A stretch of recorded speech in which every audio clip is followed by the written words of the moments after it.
Assalamualaikum warahmatullahi wabarakatuh. Bertemu lagi dengan saya Erni Artati.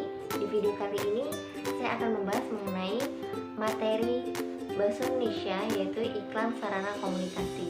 Sebelum membahas ke materi, saya akan memaparkan beberapa contoh. Jadi silahkan dilihat contoh-contohnya.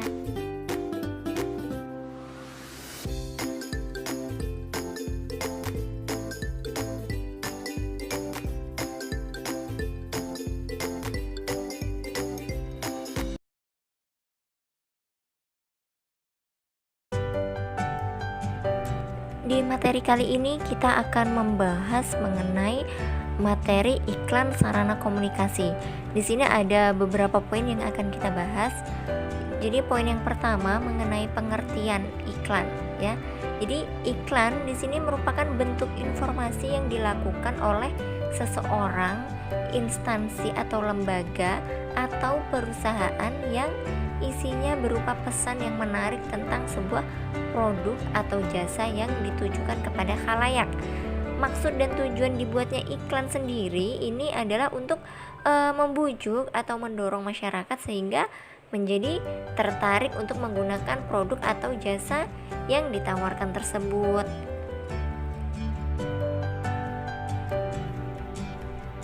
Kemudian yang ke B, ini ada poin B mengenai ciri-ciri iklan.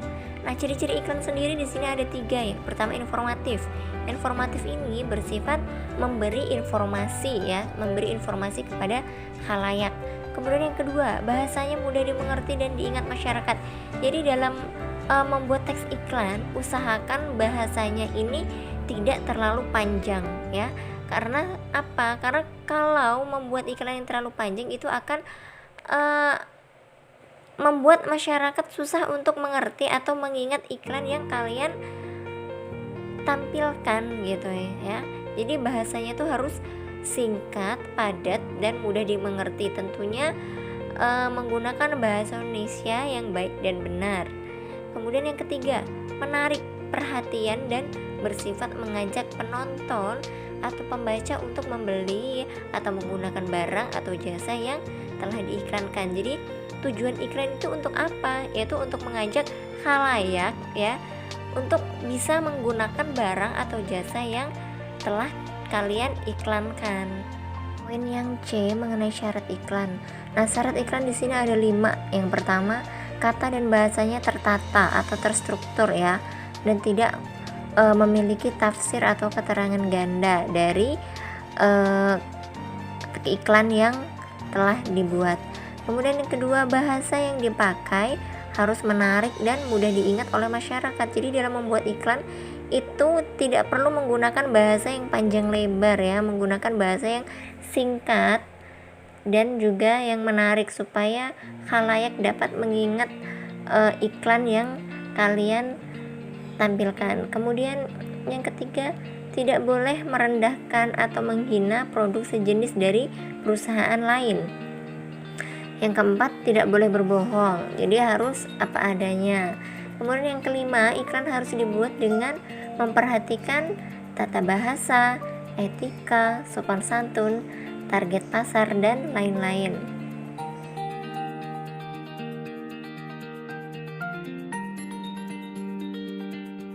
Kemudian yang D mengenai manfaat iklan. Di sini manfaat iklan itu ada 2. Yang pertama, produk menjadi lebih terkenal di mata masyarakat, ya. Ketika kita membuat iklan, produk yang kita promosikan itu akan menjadi lebih terkenal di masyarakat atau khalayak. Kemudian yang kedua, keuntungan yang diperoleh dalam bisnis dapat melonjak naik karena produk dipromosikan. Nah, itu adalah kedua manfaat dari iklan.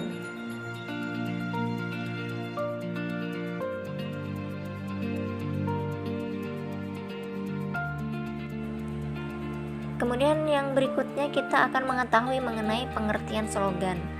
Nah, di sini pengertian slogan dapat diartikan sebagai serangkaian kata-kata atau kalimat yang relatif pendek yang umumnya sangat menarik dan mudah diingat oleh orang banyak. slogan digunakan untuk memberitahukan atau menyampaikan informasi. Jadi kalimat dalam slogan merupakan kalimat yang menarik, mencolok dan mudah diingat. Jadi contohnya di sini misalnya tiada hari tanpa prestasi. Nah, maksudnya di sini slogan tentang pentingnya mengukir prestasi setiap hari. Itu contoh dari slogan. Atau contoh satu lagi misalnya, mari bersama menjaga lingkungan demi kehidupan yang lebih baik. Di sini slogan tentang menjaga kelestarian lingkungan. Kemudian di sini poin berikutnya itu ada tujuan slogan. Nah, slogan dibuat untuk mengajak seseorang melaksanakan sesuatu, baik itu untuk membeli suatu produk atau menaati suatu aturan yang telah dibuat. Karena itu sudah sepantasnya penggunaan kata perlu diperhatikan dan kalimat yang digunakan jangan terlalu panjang gitu ya. Jadi membuat slogan itu tidak perlu menggunakan kata yang panjang lebar, jadi membuatnya yang singkat-singkat saja yang bisa diingat oleh orang banyak.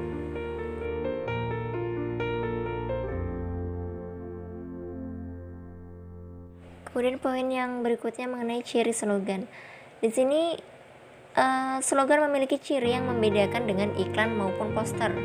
Ya, jadi ada 3 ciri slogan di sini. Yang pertama, terdiri dari beberapa kata saja dan menarik karena tujuan utamanya adalah agar mudah diingat. Jadi selain mencantumkan beberapa kata, di sini boleh juga kalian mencantumkan warna-warna yang menarik agar slogan tersebut lebih mudah diingat. Kemudian yang kedua, menjelaskan tentang sesuatu, apakah itu suatu produk atau layanan masyarakat. Yang ketiga, slogan juga bisa berupa semboyan sebuah organisasi atau masyarakat.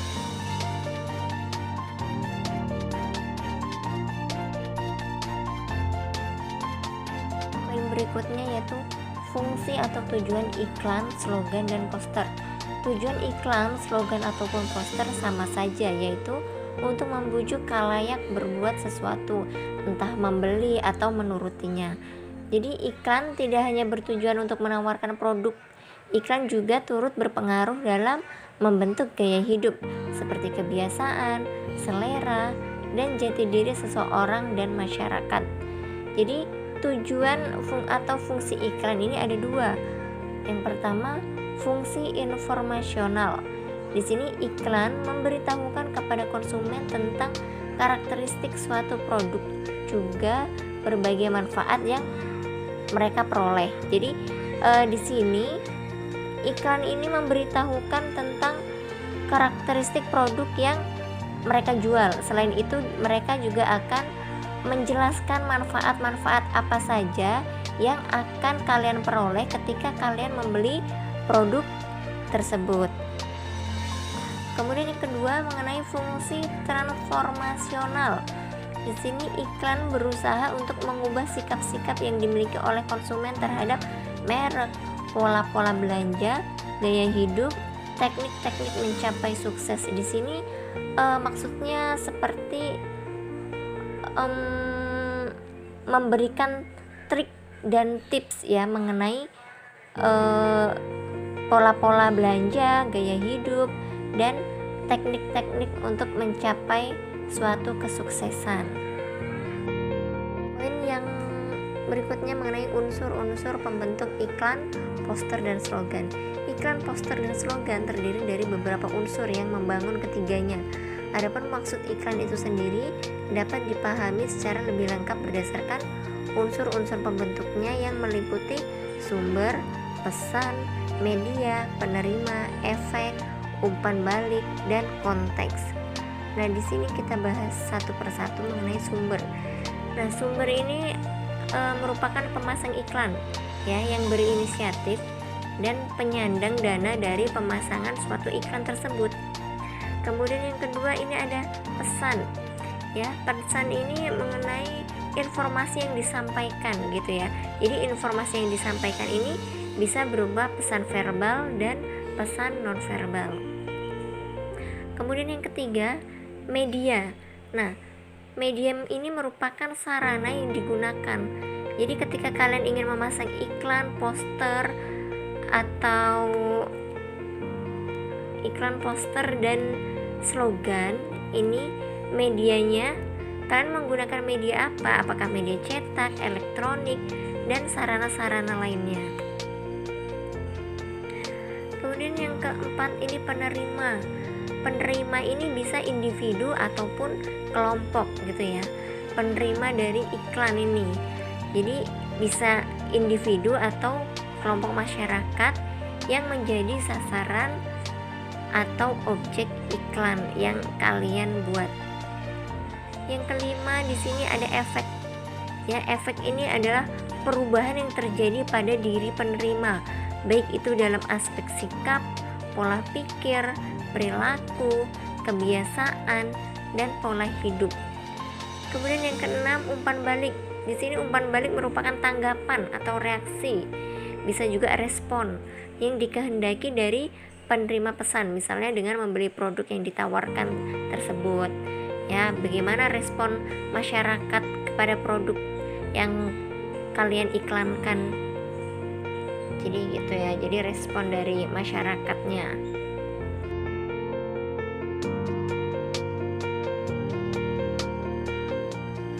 Kemudian yang selanjutnya mengenai maksud suatu iklan. Di sini pola penyajian dan isi iklan sangatlah beragam gitu ya. Nah, berdasarkan isinya ada iklan pemberitahuan, ada iklan layanan masyarakat, dan iklan penawaran. Nah, di sini klasifikasi periklanan itu ada dua, yaitu iklan strategis dan iklan taktis. Yang pertama, iklan strategis. Di sini digunakan untuk membangun merek ataupun citra positif suatu perusahaan gitu ya. Kemudian yang kedua, iklan taktis. Di sini dirancang untuk mendorong konsumen agar segera melakukan respon dengan merek tertentu. Pada umumnya, iklan ini memberikan penawaran khusus jangka pendek ya. Jadi mereka memberikan penawaran khusus jangka pendek yang memacu konsumen memberikan respon pada hari yang sama. Jadi contohnya itu seperti diskon gitu ya. Misalnya diskon baju 70% gitu. Hanya berlaku hari ini sampai pukul 3 sore. Nah, secara tidak langsung respon si konsumen ini pada hari yang sama akan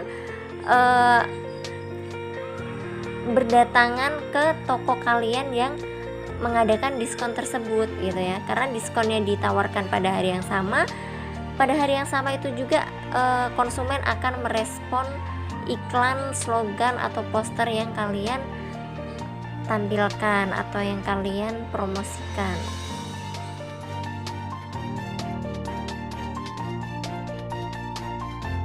Pembahasan yang terakhir yaitu mengenai perbedaan iklan, slogan, dan poster. Nah, berdasarkan contoh-contoh sebelumnya, tampak perbedaan antara iklan, slogan, dan poster. Jadi yang pertama, iklan. Jadi iklan ini merupakan teks persuasif ya, yang memadukan antara unsur gambar dengan kata-kata, unsur gerak, dan suara. Slogan ini merupakan teks persuasif yang mengutamakan unsur kata-kata saja ya. Jadi kalau slogan itu biasanya menggunakan unsur kata-kata, juga ada gambar, intinya yang menarik gitu ya. Kemudian 3, poster merupakan teks persuasif yang mengutamakan kekuatan gambar dan kata-kata ya, dipajang di tempat-tempat umum. Jadi menggunakan kata-kata yang singkat, menarik, dan juga menggunakan gambar-gambar yang mencolok biasanya.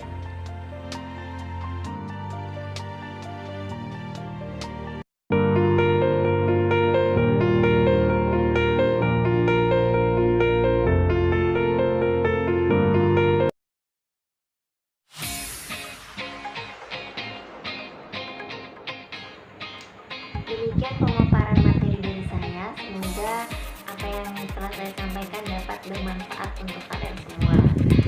Assalamualaikum warahmatullahi wabarakatuh.